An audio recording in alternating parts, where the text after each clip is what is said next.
नमस्कार, DD news पर आप दो टूक देख रहे हैं। मैं हूं अशोक श्रीवास्तव।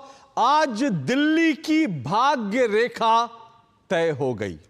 जी हां, दिल्ली की भाग्य रेखा, क्योंकि रेखा गुप्ता दिल्ली की नई मुख्यमंत्री होंगी। आज बीजेपी विधायक दल में, अब से कुछ देर पहले बीजेपी विधायक दल की जो बैठक हुई उसमें रेखा गुप्ता का नाम सर्वसम्मति से पार्टी ने तय कर लिया और रेखा गुप्ता का मुख्यमंत्री बनना, दिल्ली की नई मुख्यमंत्री बनना वो तय हो गया।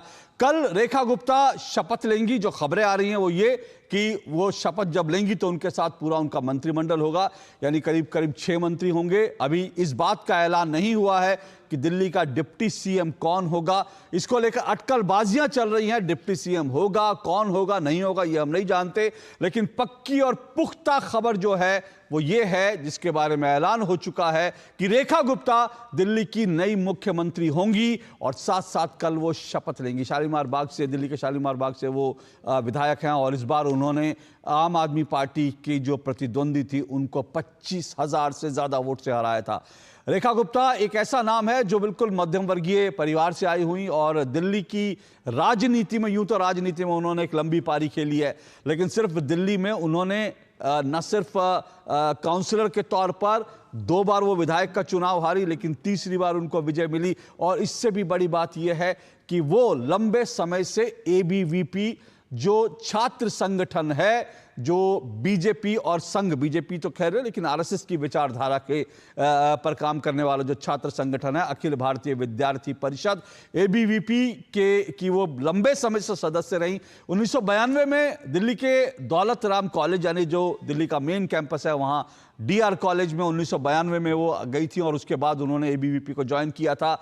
डूसू की प्रेसिडेंट रही, एबीवीपी की टिकट पर 1996-97 में डूसू की प्रेसिडेंट रही। तो ये कह सकते हैं कि राजनीति का और ग्राउंड लेवल पर जमीन से जुड़ी राजनीति का उनको लंबा अनुभव है। बहुत ही कह सकते हैं कि वो नॉन कंट्रोवर्शियल फेस है। उनकी इतनी लंबे करियर में कोई राजनीतिक विवाद नहीं हुआ, कोई आरोप उन पर नहीं लगा। बहुत ही साफ सुथरा नाम कह सकते हैं कि दिल्ली के मुख्यमंत्री के तौर पर बीजेपी ने आज ये नाम घोषित कर दिया। तस्वीरें आप देख रहे हैं, जब रेखा गुप्ता को जो है अनाउंस किया गया उनका नाम, उनको मिठाई खिलाई प्रवेश वर्मा जो इस दौड़ में थे, और ये माना जा रहा था कि उन्होंने अरविंद केजरीवाल को हराया, इसलिए लोग अटकलबाजी कर रहे थे कि शायद प्रवेश वर्मा मुख्यमंत्री होंगे। लेकिन साथ साथ जो है सतीश उपाध्याय भी आपको दिख रहे हैं, उनका नाम भी इस रेस में था। जो केंद्रीय पर्यवेक्षक थे, दोनों केंद्रीय पर्यवेक्षक वहां मौजूद थे, उन्होंने रेखा गुप्ता को मिठाई खिलाई। और साथ साथ आप ये देखिए, रविशंकर प्रसाद ने ऐलान किया, सतीश उपाध्याय पीछे दिख रहे हैं। सतीश उपाध्याय भी बीजेपी के एमएलए। और बड़ी इंटरेस्टिंग बात है, इस सरकार में डूसू के प्रेसिडेंट अगर हो ज़्यादा हो तो मुझे नहीं मालूम, लेकिन कम से कम 2 लोग ऐसे हैं जो एबीवीपी के डूसू के प्रेसिडेंट रह चुके हैं, जिसमें एक जो है वो आपने, और मुझे मेरे मेहमान कुछ मुझे शायद करेक्ट करने जा रहे, आशीष उपाध्याय दूसरा नाम है। हाँ, विजेंद्र गुप्ता भी रहे। कौन कौन? अच्छा, विजेंद्र गुप्ता, ओके ओके। डूसू में रहे, आशीष रहे, सतीश मेरे साथ, हाँ। मैं जिस टीम में मैं महामंत्री था, सतीश उपाध्याय जी मेरी टीम, मेरे साथ मेरी टीम में उपाध्यक्ष थे। ओके, तो हमारी एक पुरानी टीम है छात्र संघ वाली। तो ये कह सकते हैं कि जो डीयू के छात्र संघ की पूरी टीम है, एक तरह से दिल्ली के मंत्रिमंडल में और दिल्ली सरकार में और दिल्ली के उसमें बहुत बड़ी भूमिका निभाने वाली है। तो ये जो है दिल्ली का आज ऐलान हो चुका है। आज हम दिल्ली की इस भाग्य रेखा पर ही चर्चा करेंगे, क्योंकि नाम का ऐलान तो हो गया, लेकिन अभी बहुत चुनौतियां सामने हैं, क्योंकि दिल्ली को बदलना है। दिल्ली की, इसलिए मैंने कहा आज का 2 टूक का शीर्षक दिल्ली की भाग्य रेखा है, क्योंकि दिल्ली की भाग्य रेखा का निर्धारण होना है। और सिर्फ दिल्ली की नहीं, मैं एक बहुत महत्वपूर्ण बात कहने जा रहा हूं, जरा गौर से सुनिएगा। प्रधानमंत्री नरेंद्र मोदी ने और बीजेपी ने ये जो रेखा गुप्ता के नाम का ऐलान किया है, ये बहुत लंबी राजनीतिक लकीर उन्होंने खींची है, लंबी राजनीतिक रेखा उन्होंने खींच दी है। वो इसलिए क्योंकि ये कह सकते हैं कि प्रधानमंत्री नरेंद्र मोदी बहुत दूर की सोचते हैं और 2029 का जो लोकसभा चुनाव होगा उसके लिए उन्होंने एक बड़ी लकीर खींच दी है। 2029 मत भूलिए कि 2029 का जो लोकसभा चुनाव होगा उस वक्त 33% महिला आरक्षण लागू हो चुका होगा और लोकसभा सीटों की संख्या बढ़ चुकी होगी और दिल्ली में और देश भर में जो है बड़ी तादाद में महिलाएं चुनाव में उतरेंगी। ऐसे में दिल्ली का नेतृत्व एक महिला मुख्यमंत्री कर रही हैं। ये अपने आप में महिलाओं को बड़ा मैसेज है। एक बात और मैं कह दूं, मत भूलिएगा कि देश भर में महिलाओं ने अपार जन समर्थन प्रधानमंत्री नरेंद्र मोदी को हर जगह दिया है और इस बार भी दिल्ली के चुनाव में महिलाओं ने पुरुषों से ज्यादा वोट डाला है और जो चुनावी मुद्दे थे वो भी महिलाओं के इर्द गिर्द आके सिमट गए थे।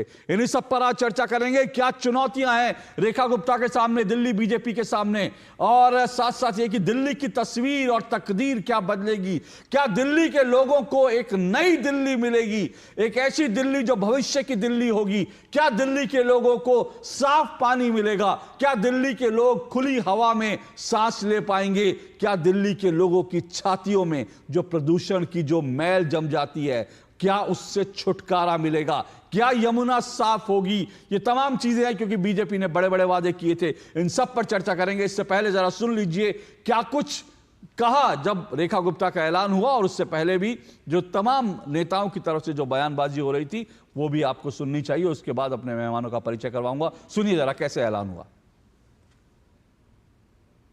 रेखा गुप्ता का चयन बहुत ही हर्षोल्लास के साथ करतल ध्वनि से सभी विधायकों सांसदों ने किया और अब हम रेखा गुप्ता के नेतृत्व में मोदी जी के निर्देशन में हम दिल्ली को सजाएंगे, सर्वश्रेष्ठ दिल्ली बनाएंगे। रविशंकर प्रसाद जी और धनखड़ जी पर्यवेक्षक की उपस्थिति में प्रवेश वर्मा ने नाम का प्रस्ताव किया, सतीश उपाध्याय ने प्रस्ताव किया, विजेंद्र गुप्ता ने प्रस्ताव किया और बाकी प्रस्ताव आते ही वो खुशी देखने लायक थी और सभी लोगों ने रेखा गुप्ता को सर्वसम्मति से 9 लोगों ने अनुमोदन किया और बाकी सबने स्वीकार। विद्यार्थी परिषद से अपना जीवन शुरू करने वाली एक छात्र नेता से पार्टी की आइडियोलॉजी को आगे बढ़ाने वाली बहन रेखा गुप्ता जी को अभी विधायक दल ने अपना नेता चुना है। मैं उन्हें बधाई देता हूं। ये भारतीय जनता पार्टी के श्री नरेंद्र मोदी जी की सोच, वुमेन एम्पावरमेंट को आगे बढ़ाना। मैं रेखा गुप्ता जी को बहुत बहुत बधाई देना चाहूंगी और मैं उम्मीद करती हूं कि जो जो वादे भारतीय जनता पार्टी ने दिल्ली के लोगों को किए हैं उन वादों को वो जरूर पूरा करेंगी। देखिए, एक बहुत ही ऐतिहासिक निर्णय है, बहुत ही सुयोग्य व्यक्ति को चुनकर भेजा गया है और सर्वसम्मति से फैसला लिया गया विधायक दल में और अब हम सब लोग जा रहे हैं उपराज्यपाल जी के यहाँ पर। हमारी कई राज्यों की मुख्यमंत्री महिला रही हैं, लेकिन वर्तमान में जो मैं अभी सोच पा रहा हूँ कि महिला मुख्यमंत्री नहीं थी तो वो दिल्ली से हम लोगों ने पूरा किया। लेकिन आप याद रखिए, हम 98 में भी महिला मुख्यमंत्री दिए थे, सुषमा स्वराज जी को ही हमने उनके नेतृत्व में चुनाव लड़ा था, तब रह गया था। आज जैसे मौका मिला एक हमारी बहन उस कुर्सी पे बैठी। अध्यक्ष और नेता चुने जाने पर बहुत बहुत बधाई। मैं जानती हूं कि आदरणीय प्रधानमंत्री श्री नरेंद्र मोदी जी के कुशल नेतृत्व में रेखा जी दिल्ली में विकास का एक नया अध्याय रेखांकित करेंगे।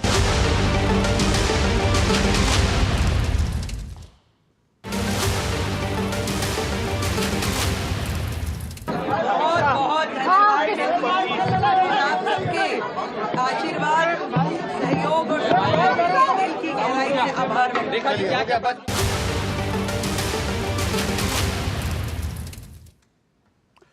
तो ये तो आपने तमाम लोगों को देखा, देश भर से जो है उनको बधाइयां मिल रही है रेखा गुप्ता को और दिल्ली की वो चौथी महिला मुख्यमंत्री होंगी। इससे पहले जो है सुषमा स्वराज दिल्ली की पहली महिला मुख्यमंत्री थी, उसके बाद शीला दीक्षित और उसके बाद आतिशी मारलेना और अब रेखा गुप्ता दिल्ली की चौथी महिला मुख्यमंत्री होंगी। लेकिन क्या दिलचस्प, इसको समझना चाहिए बीजेपी की राजनीति किस तरह से होती है और किस तरह से बीजेपी में जमीन से जुड़ा एक कार्यकर्ता जो है अचानक शीर्ष ये आप देख रहे हैं रेखा गुप्ता एलजी ऑफिस पहुंची हैं। आपको दो टूक में आज लगातार अपडेट मिलते रहेंगे। रेखा गुप्ता पूरी टीम के साथ बीजेपी के विधायकों के साथ जो है एलजी ऑफिस पहुंची है। कल उनका शपथ ग्रहण होना है। लेकिन मैं जो बात कह रहा था वो बड़ा ध्यान से सुनिएगा कि बीजेपी की राजनीति किस तरह से जमीन से जुड़ी होती है, ये अपने आप में बड़ा इंटरेस्टिंग है। 1996-97 में रेखा गुप्ता दिल्ली में जो है दिल्ली यूनिवर्सिटी की प्रेसिडेंट बनी, एबीवीपी के नेतृत्व करते हुए उन्होंने दिल्ली यूनिवर्सिटी की प्रेसिडेंट बनी 96-97 में। और 98 में सुषमा स्वराज दिल्ली की मुख्यमंत्री थी, दिल्ली की पहली मुख्यमंत्री थी। जब 1998 में सुषमा स्वराज दिल्ली की मुख्यमंत्री थी तो शायद रेखा गुप्ता ने कभी सोचा भी नहीं होगा, उन्होंने सुषमा जी को जरूर बधाई दी होगी, लेकिन उन्होंने कभी सोचा भी नहीं होगा कि सुषमा स्वराज आज जिस मुकाम पर हैं कभी उस मुकाम पर जो है वो खुद भी पहुंचेंगी। लेकिन यही बीजेपी की राजनीति है, ग्राउंड से जो कार्यकर्ता लगातार काम करता है वो शीर्ष नेतृत्व तक पहुंचता है, ये बीजेपी की राजनीति है। तो अब दिल्ली की इस भाग्य रेखा को लेकर आज के मेहमानों का परिचय करवा दो। अगले 1 घंटे तक हमारे साथ जो मेहमान जुड़े हुए हैं, मेरे साथ 5 मेहमान आज की डिबेट में जुड़े रहेंगे। मेरे साथ आरपी सिंह जी जुड़ चुके हैं, मैं आपको दृश्य भी लगातार दिखा रहा हूं। रेखा गुप्ता ये एलजी ऑफिस पहुंची हैं। मेरे साथ जो है आरपी सिंह जी जुड़ चुके हैं, मैं आपको दिखाता हूं। लेकिन इस वक्त वैजयंत पांडा जो दिल्ली के जो है प्रभारी हैं, वो दिल्ली के जो अध्यक्ष हैं, बीजेपी के अध्यक्ष, वो भी वहां मौजूद हैं। विजेंद्र जी, वीरेंद्र सक्सेना,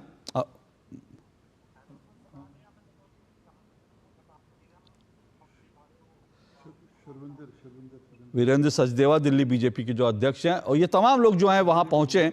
और मैं जल्दी से परिचय करवा दूं, सरदार आरपी सिंह जी मेरे साथ जुड़ चुके हैं, बीजेपी के राष्ट्रीय प्रवक्ता आरपी सिंह जी मेरे साथ जुड़े हैं। मेरे साथ सैयद जवाद जुड़े हैं, राजनीतिक विश्लेषक, कांग्रेस पार्टी के समर्थक हैं। मेरे साथ परविंदर सिंह सेठी जी आम आदमी पार्टी के समर्थक हैं, वो भी जुड़े हैं। और मेरे साथ स्वाति तिवारी जुड़ी हैं, स्वाति तिवारी जो है राजनीतिक विश्लेषक हैं। अब चारों मेहमानों का बहुत बहुत शुक्रिया। और मैं इससे पहले कि आपको मैंने कहा अपडेट भी देता रहूँगा, लेकिन आज मैं ये भी कहना चाहता हूँ कि अटकलबाजियाँ खूब थी, लेकिन मेरे बगल में जो आरपी सिंह जी बैठे हुए हैं, मैं अभी आज इनसे कह रहा था कि मेरा भी भाग्य जरा पढ़ दीजिए, बता दीजिए मेरे भाग्य में क्या लिखा है। क्योंकि जिस दिन चुनाव नतीजे आए थे उसके बाद से इसी स्टूडियो से जब हम निकल रहे थे 2 टूक ख़त्म करके, तो मैंने पूछा कि भाई क्या अटकलबाजियाँ हैं, बीजेपी का मुख्यमंत्री कौन होगा? तो आरपी सिंह जी ने कहा रेखा गुप्ता। उन्होंने कोई दूसरा नाम नहीं लिया, उन्होंने रेखा गुप्ता। तो प्रधानमंत्री नरेंद्र मोदी को मन को पढ़ रहे हैं या भविष्यवाणी करते हैं, मैं नहीं जानता, मैं पूछूंगा। और ये भी बता दूं, 370 हटने की भविष्यवाणी भी आरपी सिंह जी ने सबसे पहले मेरे स्टूडियो में मेरे साथ की थी और कहा था कि देखते रहिए 370 जा रहा है। तो आरपी सिंह जी, मेरा भविष्य भी पढ़ दीजिए, मेरे भविष्य में क्या लिखा है। आप मेरे लिए मुसीबत खड़ी कर देंगे मेरे लिए मुसीबत खड़ी कर देंगे, क्योंकि रेखा गुप्ता हमारी पुरानी कार्यकर्ता है, महिला है। और क्योंकि मैं छात्र संघ में रहा हूँ खुद, 1982-83 में मैं मंत्री था, सतीश जी हमारे साथ उपाध्यक्ष थे, ऐसे आशीष भी हमारे छात्र संघ का साथी है, और रेखा भी हमारी छात्र संघ की साथी है, विजेंद्र गुप्ता हमारे छात्र संघ के साथी हैं। तो थोड़ा छात्र संघ की एफिलेशन रहती है, एफिनिटी रहती है, विद्यार्थी परिषद की एफिनिटी रहती है। इसलिए अगर लगता था भाई दिल्ली की इस बार बारी महिला की होनी चाहिए, महिला मुख्यमंत्री हो सकती है दिल्ली की, इसलिए मैंने आपको रेखा गुप्ता जी का नाम बताया था कि रेखा गुप्ता हमारी मुख्यमंत्री हो सकती हैं। और वो मतलब मेरे को कोई ये नहीं कि मेरी कोई बातचीत किसी से हो रही थी, मैंने अपने क्यास या असेसमेंट जो भी कही है, भविष्यवाणी तो नहीं कहूँगा, परंतु एक पॉलिटिकल असेसमेंट के नाते से आपको निजी तौर पर बताया था, वो आज बात खरी उतर गई। और 370-35 के बारे में भी मैं तो बड़ा स्पष्ट हूँ, क्योंकि मैं तो वहाँ पर काम किया मैंने, और ये था कि सरकार आएगी तो 370-35 से जाने की हमारी कमिटमेंट थी, वो हुआ। ऐसे यूसीसी के बारे में मैं लगातार कहता था यूसीसी भी होगा, और मैं आज कह रहा हूँ कि आने वाले दिनों में जब भी होगा, 5 साल 2 साल 10 साल जब भी लगेंगे, परंतु हमारी सरकार के रहते हुए भी पाकिस्तान ऑक्युपाइड कश्मीर का भी मामला हम ही लोग हल करेंगे। अरे वाह वाह, ये हम ही लोग करेंगे, इतना कोई और करेगा नहीं। तो आरपी सिंह जी, मैंने कहा मेरे लिए भी कोई भविष्यवाणी आप हो सकता है, आपने कहा कि आपने अंदाजा, लेकिन मैं कह रहा हूँ कई बार होता है मनुष्य के जो है जिह्वा पर कहते हैं सरस्वती बैठ जाती है, तो शायद आपके जिह्वा पे सरस्वती होती हो, तो एक बार हमारे लिए भी कुछ भविष्यवाणी। आपको बहुत बहुत शुभकामनाएं, आप अपने फील्ड में और बहुत आगे बढ़े, आप आगे बढ़ ही रहे, अच्छा काम करते हैं, मेरी तरफ से बहुत बहुत शुभेच्छाएं। परंतु रेखा को भी बहुत बहुत शुभेच्छाएं। ईमानदारी से हमने उसको काम करते हुए देखा है, उसको छात्र संघ में काम करते देखा है, विद्यार्थी परिषद में काम करते देखा है, पार्टी के मेन फ्रेम में काम करते देखा है, पार्टी के राष्ट्रीय स्तर पर काम करते देखा है। निरंतर मतलब परिवार में कष्ट भी रहा कभी कभी, तो तब भी निरंतर काम नहीं रुका। काम जब भी पार्टी ने जो आदेश दिया वो पार्टी का आदेश का पालन किया, पार्टी का काम किया। और फिर म्यूनिसिपल कॉरपोरेशन में रही तब भी उन्होंने अपनी छाप छोड़ी, साफ सुथरी छवि की, ईमानदार छवि की, और फ्यूचरिस्टिक नेता है वो, आगे की दूर की सोच कर बात करती हैं। मुझे याद है मैं बहुत साल पहले कभी पर्यावरण की बात करता तो कहती थी, मेरे बारे में कहना शुरू करती थी कि चिड़िया वाले सरदार जी, मैं चिड़ियों की बात करता था। अच्छा। तो ये कहती थी चिड़िया वाले सरदार जी कहती, परंतु कहती थी कि यही चिंता का विषय है। तो मुझे तब भी उनकी बात याद आती है कि वो आगे की सोच कर, और मैं आज आपको कह रहा हूँ, देखते रहिएगा आने वाले दिनों में, बहुत दूर नहीं है जब यमुना जी साफ़ होगी, बिल्कुल साफ़ होगी यमुना जी, जब दिल्ली से प्रदूषण हटेगा। ये वो नेता है, ये वो चेहरा है जो दिल्ली से प्रदूषण बिल्कुल साफ़ करेंगे, हटाएंगे दिल्ली का प्रदूषण। दिल्ली की गरीब गुरबा गरीब की चिंता करेंगी, दिल्ली की महिलाओं की अलग से चिंता करेंगी।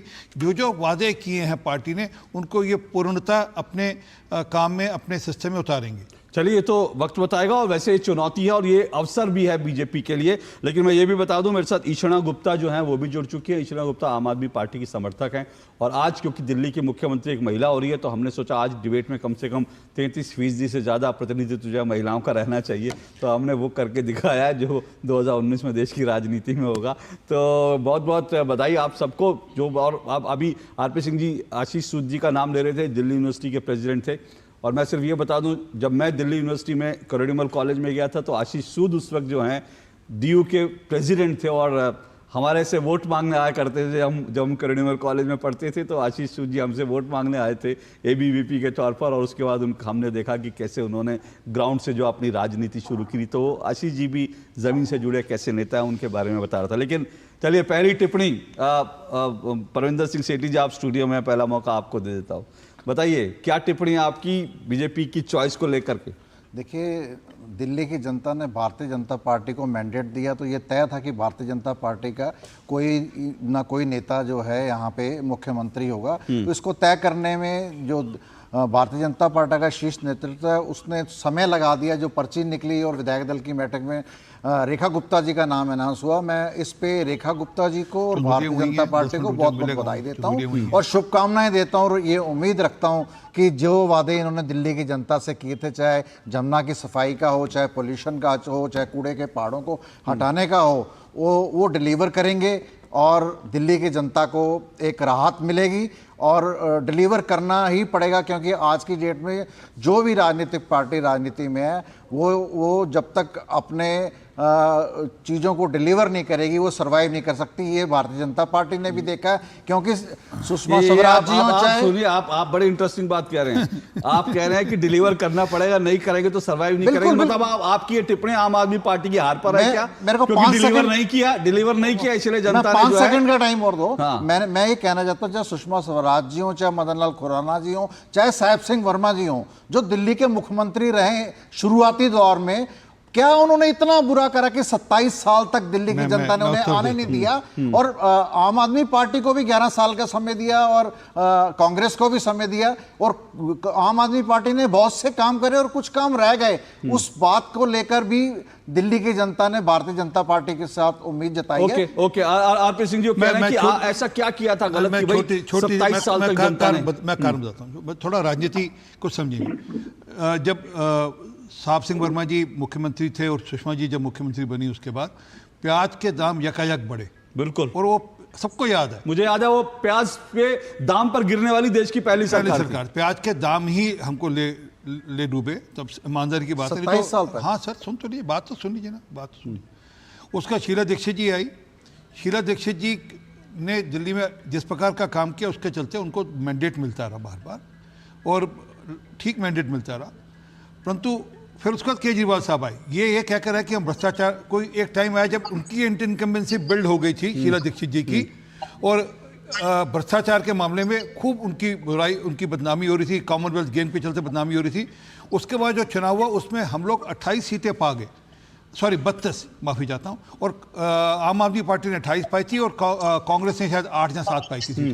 तो इन्होंने कसम खाई थी कि हम सहयोग नहीं लेंगे कांग्रेस पार्टी या भाजपा का।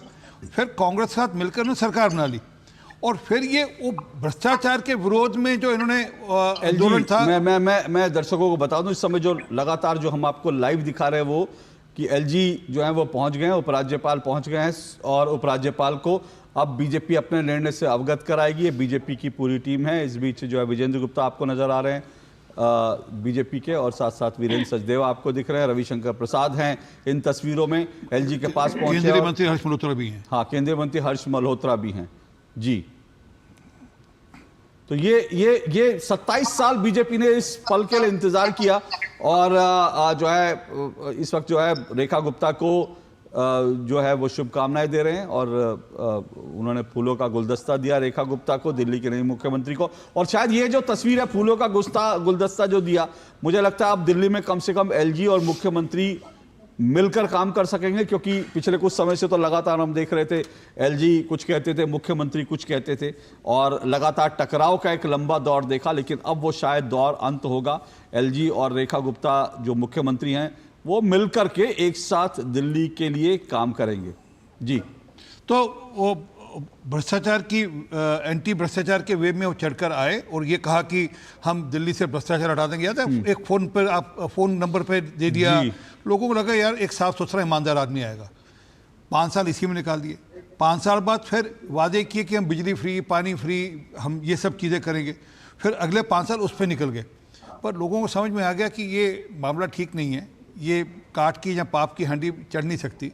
वो वादे पूरे नहीं हुए और उन्होंने खुद माना, हमने नहीं माना, मैं आज कोई उसमें ये नहीं कोई तू मैं वाला मामला है। उन्होंने खुद माना कि मैं दिल्ली की यमुना साफ नहीं कर पाया पिछले 10 साल में। कारण उन्होंने अपने बता दिया कि मैं जेल में रहा या मैं कोरोना के चलते नहीं कर पाया। फिर उन्होंने कहा कि मैं दिल्ली को साफ पानी नहीं दे पाया, ये उन्होंने खुद एडमिट किया। जबकि वो क्या कर रहे थे कि मैं टैंकर माफिया को हटाऊंगा, वो क्या कर रहे थे कि मैं बिना बंगले के रहूंगा, मैं कोई बड़ा बंगला नहीं लूंगा, वो क्या कर रहे थे कि मैं सरकारी गाड़ी लूंगा, वो क्या कर रहे थे मैं सिक्योरिटी लूंगा। वो सब उन्होंने जितने वादे के सब एक तरफ कर दिए। फिर ये भी कहा था कि मैं दिल्ली में वाईफाई फ्री करूंगा। याद है एक बड़ा कैंपेन चला था वाईफाई फ्री का। तो क्या ये जो वादे नहीं पूरे कर पाए, इसके कारण जो है बीजेपी की वापसी हो रही है क्या? नहीं। प्लस हमने जो कैंपेन किया, हमने जो प्रधानमंत्री मोदी जी ने जो अपना अभियान किया और उसमें जो वादे किए, जिस ढंग से जो प्रॉमिसेस किए, वो 2500 रुपये प्रति महिला को हम हर माह देने की बात करी। वो लोगों को समझ लगा कि महिला का सशक्तिकरण होगा। 21,000 रुपया गर्भवती महिला को देने की बात करी। दिल्ली के स्कूलों को अच्छा करने की ये कहते हैं कि हरप्रीत सिंह जी, ओके, ये इंपॉर्टेंट जो है, मैं यहीं पर आपसे एक सवाल पूछ रहा हूँ, क्योंकि क्या दिल्ली में पहली कैबिनेट की बैठक के साथ 2500 रुपये महिलाओं को मिलना, क्या वो खटाखट अकाउंट में गिरने लगेंगे? देखिए, पहली कैबिनेट में पास तो जरूर होगा ही। उसका जो प्रोसीजर है, उसका जो बाकी मैकेनिकल टेक्निकल प्रोसीजर है वो होगा। कोशिश होगी कि जितनी जल्द से जल्द मिल सके, क्योंकि वो आइडेंटिफाई करना, पहुंचना वो प्रोसेस है। परंतु हाँ, ये हमारे एजेंडा पर है और कोशिश होगी कि पहली कैबिनेट में वो पास हो। मुझे लगता है शायद अगर जो कह रहे हैं कि प्रोसेस होगा, लेकिन मुझे लगता है कि अगर प्रधानमंत्री नरेंद्र मोदी के फंक्शनिंग को समझना आप समझते हैं, तो मुझे लगता है 8 मार्च महिला दिवस है और मुझे लगता है 8 मार्च को महिलाओं को 2,500 रुपए जो है अकाउंट में गिर जाने चाहिए। बिल्कुल। अगर प्रधानमंत्री नरेंद्र मोदी जिस तरह की रणनीति बनाकर काम करते हैं। उसका जो मैकेनिकल प्रोसेस है वो अलग बात है, उसमें सारा हो सकता है ऊपर नीचे समय लगेगा, परंतु जो आपने कहा प्रधानमंत्री जी का वादा है वो पूरा होगा। प्रधानमंत्री जी की बात को पूरा किया जाएगा। ऐसे यमुना जी को साफ करने की बात है, उसमें भी एक समिति बनेगी। आते हैं, उस पर भी आते हैं। ईशना गुप्ता, वो तो अभी से मशीनें दौड़ने लगी है वहां पर, उसको लेकर डिबेट चल रही है यमुना में। लेकिन ईशना गुप्ता, आपकी पहली टिप्पणी क्या है? दिल्ली में जो है एक महिला मुख्यमंत्री दिल्ली को मिली है, संवेदनशील महिला हैं, वो जमीन से जुड़ी नेता हैं, एक अच्छा फैसला? देखिए, रेखा गुप्ता जी को मुख्यमंत्री बनने पर बहुत बहुत बधाई, लेकिन सवाल तब भी है कि दिल्ली में क्या बदलाव आएगा या नहीं। खैर, वो तो हमें वक्त ही बताएगा। पर मुख्यमंत्री कौन है या उप मुख्यमंत्री कौन है, भाजपा बार बार यही बात लेकर आती रहती है कि डबल इंजन की सरकार, डबल इंजन की सरकार। तो जरूरी नहीं है कि डबल इंजन की सरकार काम करेगी। उत्तर प्रदेश एक उदाहरण है। उत्तर प्रदेश में भाजपा की सरकार है, पर हर मोर्चे पर वो फेल हैं। अभी बिजली मंत्री ने ही ये पत्र सौंपना, एक मिनट ईशा जी, आपको रोक रहा हूँ। एक पत्र इस वक्त जो है सौंपा है, जो ईशा गुप्ता, माफ कीजिएगा, रेखा गुप्ता जी ने जो है जो पत्र है वो एलजी को सौंपा है। जी, वो पार्टी की तरफ से पत्र, पार्टी की तरफ से। जी, पार्टी की तरफ से उनको नेता चुने जाने का और विधायक दल का जो निर्णय है, उससे सबके सिग्नेचर होंगे दस्तखत के साथ। जी, विधायक दल के नेता जो प्रक्रिया है उसके तहत जो है बीजेपी के सब विधायकों ने अपना नेता चुना। उसको लेकर के जो दस्तावेज तैयार हैं, जो डॉक्यूमेंट हैं, जो पत्र है, वो एलजी को सौंपा जा रहा है। रविशंकर प्रसाद और वीरेंद्र सचदेवा इस पत्र के बारे में जानकारी देते हुए, विधायकों के दस्तखत के बारे में बताते हुए, और ये एक प्रक्रिया के तहत जिसके बाद एलजी जो है उनको निमंत्रण देंगे और कल जो है रामलीला मैदान में जो है वो शपथ ग्रहण समारोह होगा। जी ईशना जी अपनी बात जारी रखिए। मैं ये कह रही थी कि उत्तर प्रदेश में तो भाजपा की सरकार है, पर आज कल में ही हमें सुनने में आया है कि बिजली मंत्री ने स्वीकार किया है कि बिजली विभाग ठीक से नहीं चल रहा। योगी जी ने खुद माना है कि यूपी में सरकारी स्कूल पढ़ने लायक नहीं है। हमने 2-3 दिन पहले ये देखा कि अव्यवस्था और कुप्रबंधन की वजह से महाकुंभ में सैकड़ों श्रद्धालुओं की मौत हुई। तो यूपी में डबल इंजन। अरे एक मिनट रुकिए ना, अरे रुकिए एक मिनट, कहाँ से चंडू खाना पकाती हैं आप? सैकड़ों कहाँ से आया आंकड़ा ये? कहाँ से चंडू खाना पकाते हैं आप? खत्म करने दीजिए मुझे। नहीं एक मिनट, ऐसे थोड़ा बढ़ जाएंगे जी। एक मिनट ईशना जी, एक मिनट, क्योंकि मैं दिल्ली पर बात कर रहा था, आप सीधा यूपी पहुंच गए, और अब जब आपने यूपी पे कुछ बात रखी है तो मैं ये चाहूंगा कि उसका ये मुझे एक मिनट रुकिए ना, एक मिनट रुकिए। मैं आपसे पूछ रहा हूं, एक तो आपने कहा सैकड़ों मौत हो गई, ठीक है, ये डेटा आप कहां से दे रही हैं? दूसरा आपने कहा मुख्यमंत्री ने माना कि सरकारी स्कूल पढ़ने लायक नहीं है। ये मुख्यमंत्री जी ने कब कहा, जरा मुझे बताइए। नहीं, पहले तो सैकड़ों वाला बड़ा नहीं, दोनों चीजें देखिए, आम आदमी पार्टी की राजनीति एक अलग होती है कि कुछ भी कहो भाग जाओ, लेकिन मैं आम आदमी पार्टी के प्रवक्ताओं को भी बोलता हूं, समर्थकों को भी बोलता हूं, ये दो टूक है। यहां पर आप कुछ भी कह के नहीं, आप जो बोल रहे हैं उसको प्रमाणित कीजिए। आप बताइए मुख्यमंत्री जी ने कब कहा और सैकड़ों का आंकड़ा आप कहां से आप दे रही हैं, उसके बाद आप अपनी बात जारी रखिए, बोलिए। जी तो विधानसभा में ही योगी जी ने ये कहा था कि जो सरकारी स्कूल है उनकी व्यवस्था सही नहीं है। कब कहा? दूसरी बात कब कहा? आप देख लीजिए। नहीं दिखाइए ना, आप चलिए डिबेट के दौरान दिखा दीजिएगा। मेरे पास सुनिए, आप अगर बोले तो मैं आपको 2 मिनट समय दे देता हूं, तब तक मैं दूसरे के आप गूगल से निकाल के सैकड़ों वाली बात भी जरूरी है। मैं गूगल से निकाल के आपको अभी दिखा देती हूं। सैकड़ों की फिगर कहां से आई? सैकड़ों की फिगर कहां से आई? बात करते हैं। दिल्ली में कल शपथ ग्रहण का समारोह है, सबको पता है कि नहीं, पर सैकड़ों की फिगर कहां से आई? भागिए मत, दिल्ली चुनाव के दौरान भागिए मत बहन, भागिए मत बहन, भागिए मत। कहा दिल्ली चुनाव, अरे बहन भागिए मत, सैकड़ों की फिगर कहां से आई? एक मिनट आरपी सिंह जी, ईशना गुप्ता जी रुकिए एक मिनट, दोनों रुकिए। देखिए ईशना जी, आप पहली बार दो टूक में जुड़ रही हैं और मैं चाहता हूं लंबे समय तक हम डिबेट भी करें, जुड़े भी, अच्छी बहस भी करें, सबका स्वागत है दो टूक में। लेकिन मैं फिर से कह रहा हूं, ये दो टूक है, यहां कोई भी डेटा, कोई भी बात जो है ऐसी नहीं रखी जाती, और लोग रखते हैं, लेकिन रखते हैं तो हम चैलेंज भी करते हैं, और चैलेंज हम ठोक के करते हैं। तो ये जो आप सैकड़ों की बात कर रही हैं, आपको इसको मैं मान रहा हूं कि आपके पास कोई डेटा नहीं है और इसीलिए इसका कोई आधार नहीं है। अब आप दिल्ली पे आ जाएंगी तो बेहतर है, क्योंकि ये आपने जो भी विषय उठाए, दोनों ही आपने जो बातें कही वो बिल्कुल उसी तरह से था जिस तरह से दिल्ली में यमुना साफ हो रही थी, जिस तरह से दिल्ली में जो है मोहल्ला क्लिनिक जो है बड़े वर्ल्ड क्लास बन गए थे, ये उसी तरह की बातें हैं। तो मुझे लगता है दिल्ली पर आ जाएं वो ज्यादा अच्छा। आप यूपी में जाएंगी तो फिर मुश्किल हो जाएगी, क्योंकि आपको मालूम नहीं, लेकिन यूपी जो है ये सबको पता है, आपको भी मालूम होगा, यूपी एक समय में बीमारू राज्य हुआ करता था। आज यूपी की अर्थव्यवस्था कहां पहुंची है देखना चाहिए, सिर्फ कहने के लिए नहीं कह देना चाहिए। ठीक है, अभी यूपी जो है वो बहुत अच्छा, ऐसा नहीं है कि यूपी बहुत बढ़िया सब कुछ हो गया, लेकिन आज यूपी पिछले 15 साल से 20 साल से बहुत बेहतर है। इस बात को लोग स्वीकारते हैं, यूपी के लोग। बोलिए, दिल्ली पर आए। हाँ, मुझे अपनी बात खत्म करनी दीजिए, मैं आपको आंकड़े अभी दिखाती हूँ। जिन मोहल्ला क्लिनिकों की आप बात कर रहे हैं, उसी मोहल्ला क्लिनिक का नाम भाजपा ने कहा है कि वो आयुष्मान आरोग्य मंदिर बदल के रखेंगे। आज ही अखबार में ये आया कि मोहल्ला बस का नाम भी ये बदलना चाहते हैं। तो कहीं ये ना हो कि दिल्ली में केजरीवाल का काम और बीजेपी बदलेगी सिर्फ नाम। कल शपथ ग्रहण समारोह का दिन है। दिल्ली चुनाव के दौरान जो भाजपा ने जनता के सामने घोषणा पत्र रखा था, वो भी आम आदमी पार्टी से कॉपी पेस्ट किया था। पहले योजनाओं की नकल की, अब शपथ ग्रहण समारोह की भी नकल कर रहे हैं। आम आदमी पार्टी ने रामलीला मैदान में शपथ ली, भाजपा भी वही कर रहे हैं। तो इससे यही साबित हो रहा है कि भाजपा की जो रणनीति है आगे बढ़ते हुए, वो केवल कॉपी पेस्ट पर आधारित है। रामलीला मैदान पहली बार चर्चा में मालूम है कब आया था देश में? अगर आप एक मिनट, पहली बार रामलीला मैदान चर्चा में कब आया था देश में? अगर कोई कह रहा है कि अरविंद केजरीवाल का आइडिया था, तो रामलीला मैदान अरविंद केजरीवाल का ओरिजिनल आइडिया नहीं था। रामलीला मैदान सबसे पहले 1975-77 में मैं गया था वहां पर, तब उस मैदान की रैली में जयप्रकाश नारायण की रैली में मैं पिताजी के साथ साइकिल पे गया था, और वहां अटल जी ने जो कविता गाई थी, उसके आज भी क्लिप जो अटल जी ने वहां पर कहा था, अंधेरा छटेगा, जो बात अटल जी ने वहां रामलीला, तो रामलीला मैदान को अरविंद केजरीवाल का ओरिजिनल आइडिया नहीं था। दिल्ली में इंदिरा गांधी के आपातकाल के खिलाफ जो राजनीति शुरू हुई थी और उसके बाद जो जनता पार्टी आई थी, वो रामलीला मैदान ही उसका सबसे बड़ा गढ़ था। शपथ ग्रहण भी वहां हुई थी। शपथ ग्रहण भी वहां हुआ था, यस 77 की। ये बात समझनी चाहिए। खैर, सैयद जवाद, आपका पहले टिप्पणी मैं ले लेता हूं, क्या कहेंगे आप सैयद जवाद? ये दिल्ली में नई सरकार आ रही है। पहले तो भाई बहुत बहुत धन्यवाद आपको, आपके सभी दर्शकों को मेरा जय हिंद जय संविधान। और भारतीय जनता पार्टी ने महिला नेतृत्व को चुना है, उसके लिए रेखा जी को बधाई।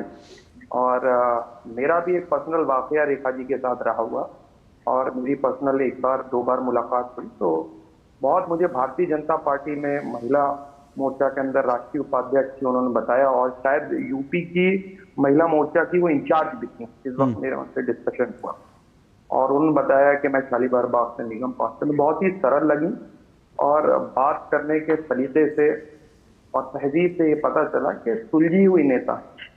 और पहली बात तो उनको मुबारकबाद। और एक अच्छा जवाब, आप भी गुपचुप बीजेपी के नेताओं से मिलते रहते हैं, गुपचुप नहीं हम नहीं ठीक है, मैं मजाक कर रहा हूं सर, मैं मजाक कर रहा हूं। राजनीति में इतना, राजनीति में और राजनीतिक विश्लेषकों में, पत्रकारों के बीच इतना जो है शालीनता, इतनी वो होनी चाहिए कि इस तरह के रिलेशन बने रहे। मैं मजाक कर रहा था, आप अपनी बात आगे। जी जी जी जी, तो अच्छा है कि बनाया गया। चुनौतियां जो 25 रुपए का वादा है वो पूरा होना चाहिए, तो यूनिट देने का वादा करा है, पूरा होना चाहिए। ठीक है, के होने नाते ठीक सदन आपका है तो सड़क फिर हमारी भी आपसे सड़क के होंगी। भाई सैयद जवाद जी की आवाज में कुछ प्रॉब्लम आ रही है भाई, उनकी नेटवर्क में क्या, उनको हम ठीक से नहीं सुन पा रहे हैं, जरा मेरी टीम देखे।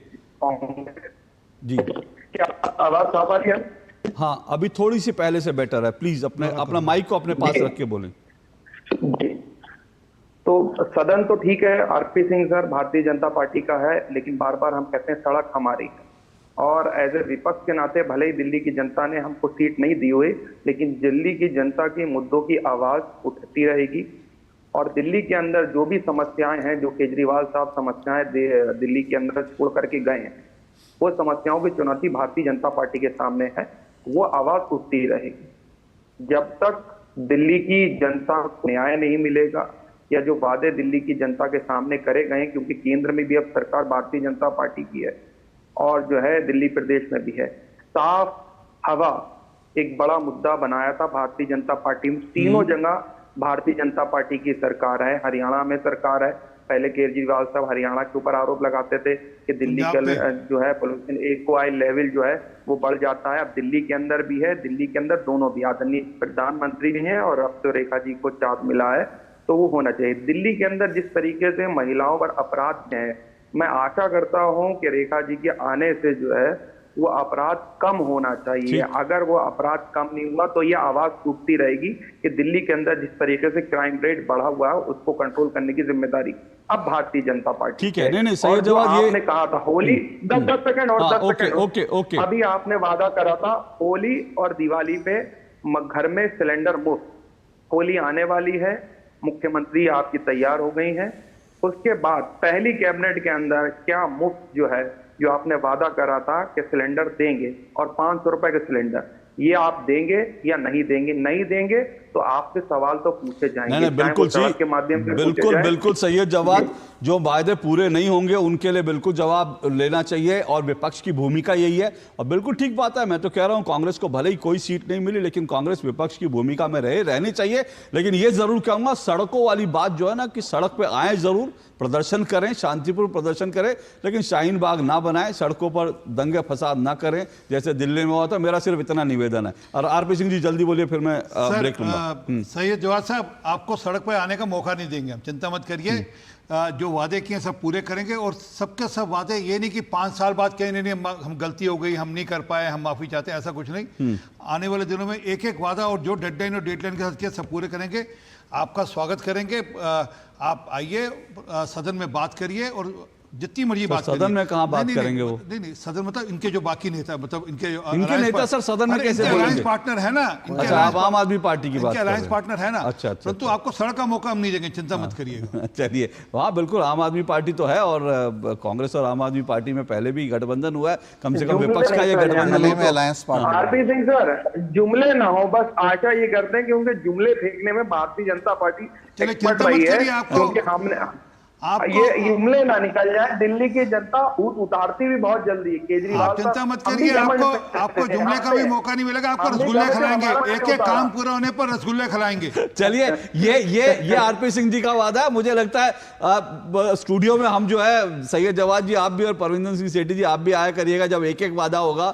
और 8 तारीख को या मार्च में जैसी गैस सिलेंडर का होगा 2500 रुपए मिलेंगे, तो आरपी सिंह जी हम रसगुल्ले लेकर आएंगे और हम सब मिलकर रसगुल्ले खाएंगे। एक छोटा सा ब्रेक ले रहा हूं, ब्रेक के बाद स्वाति जी आपके पास आऊंगा और फिर पूछ रहा हूं कि ये चुनौतियां जो हैं, क्योंकि यमुना को साफ करना है, दिल्ली की हवा पानी, ये सबसे मुझे लगता है बड़ा प्रायोरिटी है। ये ठीक है कि एक पॉलिटिकल पार्टी के तौर पर 2500 महिलाओं को मिलने लगे, गैस सिलेंडर मिलने लगे, ये तमाम वादे जो हैं बीजेपी पूरा करेगी। और बीजेपी का ट्रैक रिकॉर्ड महाराष्ट्र और मध्य प्रदेश में तो बिल्कुल ट्रैक रिकॉर्ड है, उन्होंने समय से किया है। लेकिन अब यहां पर मैं कह रहा हूं जो बड़ी लार्जर चुनौतियां, उन पर बात करेंगे इस छोटे से ब्रेक के बाद।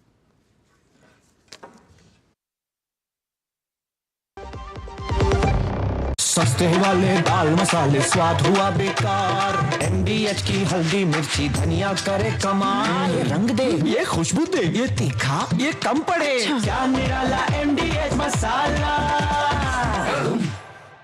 जब धरती चीर कर निकलता है लोहे का पत्थर और मिलता है मोंगिया के जोश से, फिर तपता है, पिघलता है और बनता है फौलाद। अब होता है सरिया सारी खूबियों के साथ। मोंगिया स्टील, मजबूत देश का मजबूत सरिया। वाह, गाय तुम्हारी माता है ना? तो पशुहार के नाम पर जहर क्यों खिलाता है? अनसन हटा, दिल से खिला, सिर्फ कपिला, देश का नंबर 1 पशु आहार। दादू, आपका तारा मतलब? बहुत प्यारा, बिल्कुल तुम्हारे जैसा। पापा, ऑनलाइन फॉरेक्स ट्रेडिंग पर best offers, high returns, bonus deposit और इनाम जीतने का मौका। हाँ बैल, मुझे मार मतलब? मुसीबत को बुलाना तुम्हारे पापा जैसे। अब ये कहता है आकर्षक ऑफर्स का लालच देने वाले अनधिकृत प्लेटफॉर्म्स पर फॉरेक्स ट्रेडिंग करना यानी अपने पैरों पर कुल्हाड़ी मारना। इसका मतलब? इन्हीं से पूछो। समझा पापा? RBI कहता है जानकार बनिए, सतर्क रहिए। आधे बाउल दही में 4 चम्मच MDH चटनी पुदीना मसाला डाला, स्टर करो, पुदीना चटनी तैयार। MDH चटनी पुदीना मसाला।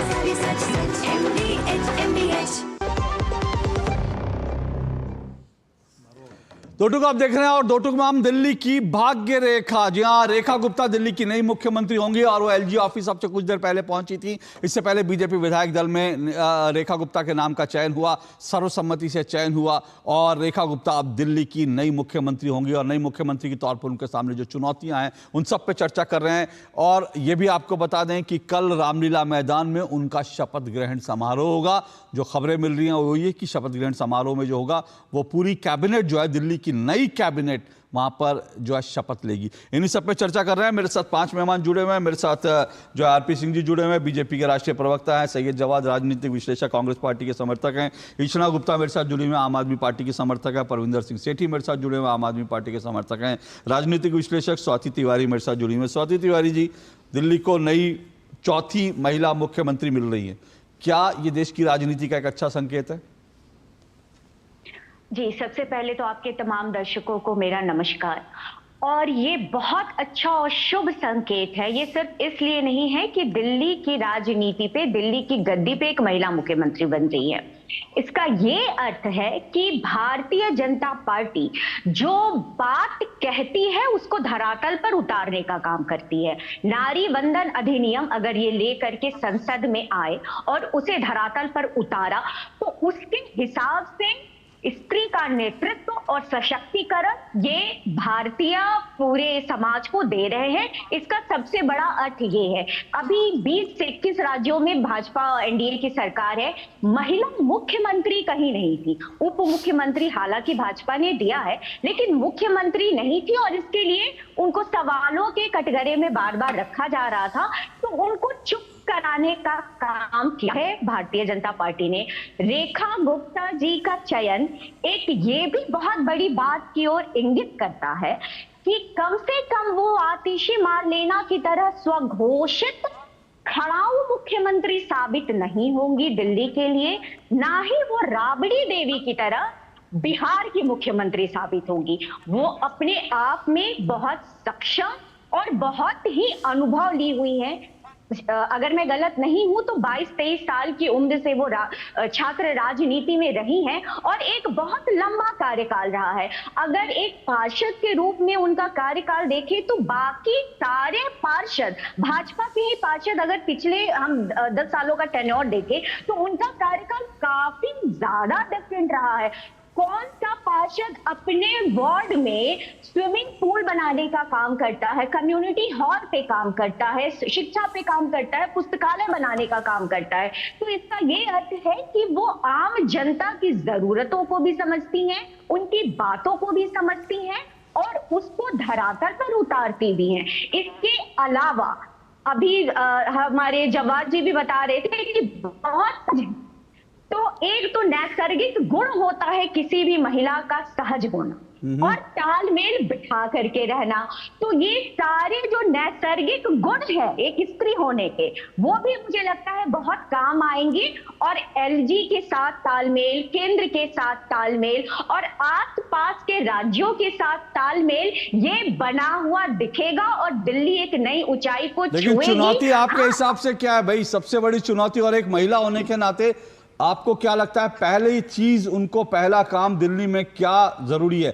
जैसे दिल्ली की लॉ एंड ऑर्डर की बात हुई, सैयद जवाद ने उठाया कि भाई लॉ एंड ऑर्डर दिल्ली की इंपॉर्टेंट चीज है। क्या आपको क्या लगता है कौन सा मुद्दा आपके लिए सबसे इंपॉर्टेंट होगा?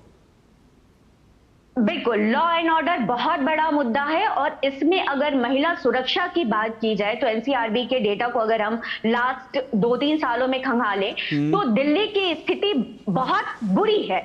और महिलाओं की सुरक्षा तो हालांकि भारतवर्ष में एक मुद्दा है, अब है ये बहुत बड़ी मुद्दा। और अगर हम इस पे डिस्कस करेंगे तो बहुत सारे इसके जो है वो ताने बाने निकल आएंगे, सामाजिक दायित्व तो भी निकल आएगा, बहुत सारी चीजें निकल आएंगी, तो इस पे चर्चा नहीं करते हैं। लेकिन महिला सुरक्षा इस लिहाज से और ज्यादा है क्योंकि केंद्र में भी इनकी सरकार है और दिल्ली अपने आप में पूर्ण राज्य नहीं है।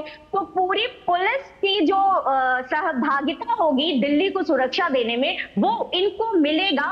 और जैसे यूपी की बात अगर करें तो यूपी में महिलाओं के प्रति अपराध होते हैं, बहुत ज्यादा होते हैं, लेकिन यहाँ देखने वाली बात ये होती है कि कार्रवाई कैसे राज्य सरकार करती है। ठीक है, यूपी में एक बार नहीं जाते, उसको लेकर यूपी में नहीं जाते, यूपी का मॉडल दिल्ली का अपना मॉडल होगा, जाहिर सी बात है दिल्ली में। लेकिन RP Singh ji, law and order एक बड़ी समस्या है और एक बात जो बार बार अरविंद केजरीवाल जब मुख्यमंत्री थे वो भी कहते थे कि पुलिस का सहयोग नहीं मिलता है।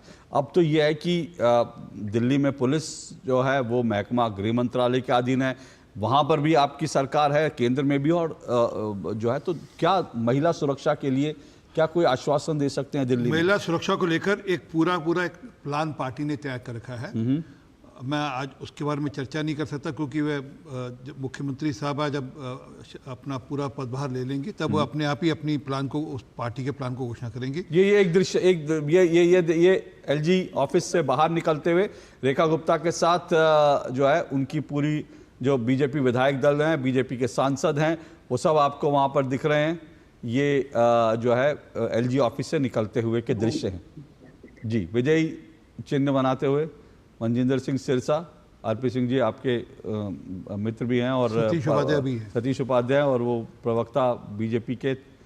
और अब जो है ये सरकार जो है और विधायक जो तमाम लोग हैं, इन्हीं में कल जो लोग अभी निकल रहे हैं, इन्हीं में से दिल्ली के मंत्री भी होंगे। शिक्षा मंत्री कौन होगा, दिल्ली का जो है बाकी मंत्रालय, परिवहन मंत्री कौन होगा, ये सब अभी देखना है। ये सब अभी नाम अभी देखेंगे। हमारे संवाददाता जो है वो रेखा गुप्ता जी के साथ सुन रहे हैं। अगर हमको सुनाई पड़े तो मुझे तुरंत बताइएगा। हाँ, सुनते हैं, क्या कह रहे हैं। मोदी जी को, अपनी पार्टी के शीर्ष नेतृत्व को और दिल्ली की जनता को, जिन्होंने ये मौका 27 साल बाद दिल्ली में एक नया अध्याय जो शुरू हो रहा है उसकी जिम्मेवारी मेरे कंधों पे दी। और शायद ये पूरे देश की महिलाओं के लिए बहुत ही सम्मान की घड़ी है और देश की आधी आबादी आदरणीय मोदी जी का दिल की गहराई से धन्यवाद करती है। मैं आदरणीय मोदी जी का, पार्टी नेतृत्व का बहुत बहुत आभार व्यक्त करती हूँ कि उन्होंने ये जिम्मेवारी देकर के मुझ पे भरोसा जताया।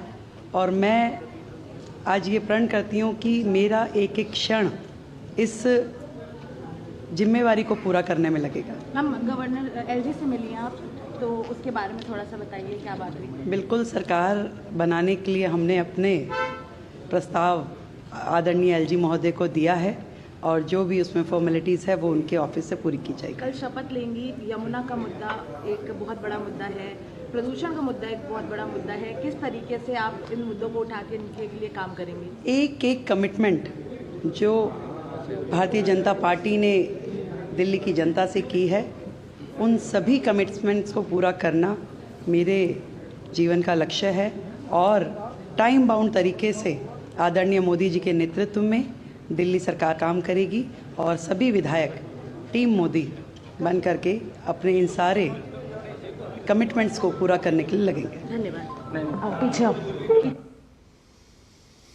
रेखा गुप्ता जी, मैं देख रहा हूँ हमारे एक दर्शक ने बड़ा इंटरेस्टिंग जो है एक ट्वीट भेजा है। रवि कुमार जो हैं उनका एक ट्वीट है, वो लिख रहे हैं रेखा गुप्ता जी के बारे में, 1 महीने पहले निगम पार्षद थी, 20 दिन बाद विधायक और अगले 10 दिन बाद मुख्यमंत्री।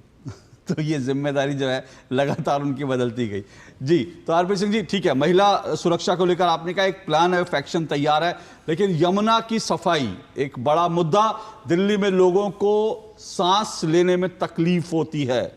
कम से कम इन 2 चीजों पे क्या इसके लिए कोई प्लान है आपके पास? क्या इसके लिए कोई रोड मैप है? यमुना की सफाई पे तो ऑलरेडी काम दिख रहा है कि क्योंकि ये करना नहीं चाहते थे, इसलिए हुआ नहीं। दिल्ली के अंदर 8 नाले ऐसे हैं, बड़े गंदे नाले हैं, जो कि बिना सफाई हुए वो यमुना जी में जाते थे। उनका जो डिस्पोजिशन था वो होता नहीं था और ऐसे एज इट इज नाले जाते थे। 8 नाले टोटल मिलाकर 22 नाले हैं, उसमें से 8 ऐसे थे। तो वो उस पर सीवर ट्रीटमेंट प्लांट लगेगा। उनका ट्रीटमेंट प्लांट लगने के बाद फिर देखेंगे। ये इमीडिएट होना है, ये अगले मतलब साल भर में सीवर ट्रीटमेंट प्लांट वहाँ लगे ताकि यमुना जी में गंदा पानी ज़रा बंद हो। तो इस प्रकार की चीज़ें हैं। और जहाँ तक प्रदूषण की बात है, उस पर ऑलरेडी उस पर भी एक प्लान है, उस पर भी काम होगा। और सुनिश्चित आपको हम 5 साल बाद ये नहीं कहेंगे कि नहीं हम गलती कर बैठे। क्या 5 साल में यमुना साफ होगी? क्योंकि अरविंद केजरीवाल के तो बड़े बयान वायरल हैं कि 5 साल में कर दूंगा, डुबकी लगाऊंगा 5 साल। क्या अगले 5 साल बाद बीजेपी के नेता यमुना जी में डुबकी लगाकर स्नान करते दिखाई देंगे? मैं अशोक जी आपके साथ चलूंगा डुबकी लगाने के लिए, और छठ पूजा वहां से करेंगे, ये भी तय। चलिए, एक और भविष्यवाणी जो है, सुनिए, छठ पूजा वहां से करेंगे। और साबरमती के तट जैसा सुंदर यमुना का तट होगा, ये भी बात रही। चलिए, एक और बड़ा ऐलान किया। तो सेठी जी, अगर ऐसा हो गया तो दिल्ली की जनता ये भूलेगी नहीं। लोग राजनीति में भूल जाए, लेकिन आजकल सोशल मीडिया भूलने नहीं देता लोग। अगर ऐसा हो गया, इन्होंने यमुना साफ कर दी, तो अरविंद केजरीवाल से बार बार, चाहे वो देश की राजनीति में जाए, कहीं जाए, उनसे सवाल पूछा जाएगा कि आप तो बार बार कहते थे अगले 5 साल में डुबकी लगाऊंगा, अगले 5 साल में डुबकी लगाऊंगा, अगले 5 साल में। तो वो 5 साल तो नहीं आए डुबकी लगाने के लिए, लेकिन उनका राजनीतिक करियर दिल्ली की जनता ने डुबो दिया। दिल्ली ने कहा भाई हमको डुबकी नहीं लगानी थी, अब हम आपको डुबकी लगवा देते हैं। जो आरपी सिंह जी ने कहा, और मैं भी दिल्ली का नागरिक होने के नाते बड़ी उम्मीद रखता हूं कि ये काम हो और दिल्ली का कैंसर कटे। आम आदमी पार्टी क्यों फेल हुई, उसके 3 बड़े कारण मैं आपको बताता हूं। एक तो आम आदमी के टेन्योर के अंदर कोरोना का काल आया, उसके बाद सीबीआई ईडी ने उठा के बड़े बड़े नेताओं को जेल में डाल दिया। ठीक है ना जी। तो उस वजह से। और तीसरा बड़ा कारण था सेंटर का, एलजी का और आम आदमी पार्टी का कोऑर्डिनेशन नहीं था। और अब इनके पास कोई बहाना नहीं है, और मैं चाहता हूं कि ये हम राजनीति से ऊपर उठकर, मैं भी बड़ी बड़ी उम्मीद रखता हूं कि भारतीय जनता पार्टी स्टेट में भी है, सेंटर में भी है, तो इनको काम करने से कोई रोकने वाला है नहीं, तो इनको काम करना चाहिए, क्योंकि दिल्ली की जनता किसी को माफ नहीं करती, चाहे कोई भी राजनीतिक पार्टी हो, 5 साल हो, 10 साल हो, इन्होंने 27 साल भुगता है। तो मैं ये समझता हूं ये दिल्ली की जनता के लिए, अपनी पार्टी के लिए, अपनी पार्टी के दिल्ली के राजनीतिक कैरियर के लिए इन कामों को करना बहुत जरूरी बनता है, चाहे महिलाओं को पैसे देने की बात हो, चाहे गैस सिलेंडर देने। लेकिन वो दिल्ली की, आपने दिल्ली की जनता का, मैं कह रहा हूं देश की जनता नहीं भूलती। आजकल जो है पुराने वायदे जो है, आपकी क्लिप निकाल के अरविंद केजरीवाल की इतनी पुरानी क्लिप वायरल हुई, इतनी पुरानी क्लिप वायरल की गई कि लोगों को जवाब देना भारी पड़ गया, और अरविंद केजरीवाल को यह सार्वजनिक रूप से स्वीकार करना पड़ा कि हां मैं ये काम नहीं कर पाया। तो बीजेपी के साथ भी ये जरूर है कि बीजेपी से भी बार बार सवाल पूछे जाएंगे, और मुझे लगता है बहुत सारे लोग जो हैं, जो आम आदमी पार्टी समर्थक हो और सैयद जवाद जी राजनीतिक विश्लेषक, मुझे लगता है सब लोग जो है आरपी सिंह जी की भी क्लिप निकाल के रख लीजिएगा। बिल्कुल सुनिश्चित। मैं आज कह रहा हूं, आज का आप कृपा कर जितने इनको आप ट्वीट कर दीजिएगा, ये क्लिप बन जाएंगे, और सुनिश्चित मैं आपके साथ 5 साल बाद, मतलब जनवरी 2029 को बैठूंगा और आपको लेकर चलूंगा। चलिए एक छोटा सा ब्रेक ले लो, सैयद जवाद आ रहा हूं, 5 साल बाद तैयार रहिएगा, आप भी चलेंगे एक साथ छठ पूजा करने दिल्ली के यमुना तट पे। एक छोटे से ब्रेक के बाद आ रहा हूं। आज दही बड़ा खाने का मन है। वाह क्या स्वाद है। असली स्वाद तो MDH दही बड़ा रायता मसाले से ही आता है। MDH। क्या आप अक्सर अपने वाहन के लिए फ्यूल भरने से थक गए हैं? कुशलतापूर्वक ड्राइविंग ही एकमात्र रास्ता है। अपने आगे के ट्रैफिक का ध्यान रखकर ईंधन की लागत बचाएं, ताकि आप गाड़ी को धीमी कर सकें। गाड़ी चलाने की गति प्रति घंटे 55 किलोमीटर से कम बनाए रखें। सही गियर और क्लच का इस्तेमाल करें। एयर कंडीशनर का कम इस्तेमाल करें। लाल बत्ती पर अपने वाहन को बंद कर दें। होशियारी से ड्राइव करें और अपनी बचत को बढ़ाएं। एक ऐसा तबका जो रिटायरमेंट के बारे में आज भी बिल्कुल नहीं सोचता, वो है औरतें। औरतें कमा के भी वल्नरेबल हैं। सो एनपीएस एक इक्वालिटी ला रहा है, हम सब एक बराबर प्लेटफॉर्म पे हैं। अपने बेहतर कल को सुनिश्चित करने के लिए एनपीएस जरूरी है। इन्वेस्टमेंट की रेगुलर इंफॉर्मेशन मिलती है क्या? बिल्कुल। पूछ, विड्रॉ करने के बाद पैसे कितने टाइम में मिलते हैं? सुन सवाल चंद, म्यूचुअल फंड सही है .com पर लॉग इन कर, वहां तेरे सारे सवालों के जवाब मिल जाएंगे, समझा? कौन सी वेबसाइट? म्यूचुअल फंड सही है .com। सही है। म्यूचुअल फंड निवेश बाजार जोखिमों के अधीन है। योजना से जुड़े सभी दस्तावेजों को ध्यान से पढ़ें। The heart of your kitchen is the LPG gas stove. My ISI and BIS certified LPG stove is the source of heat needed to cook my favorite meals, so I can safely and happily enjoy cooking.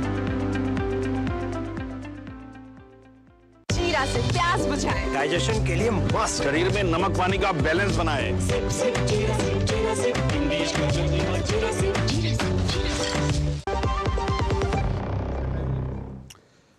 चलिए दो टूक आप देख रहे हैं दिल्ली की भाग्य रेखा पे चर्चा कर रहे हैं। जल्दी से सैयद जवाद, क्या आपकी टिप्पणी है? मैंने कहा कि भाई अब आरपी सिंह जी ने कहा यमुना भी साफ करेंगे, प्रदूषण भी ठीक करेंगे। जी सैयद जवाद।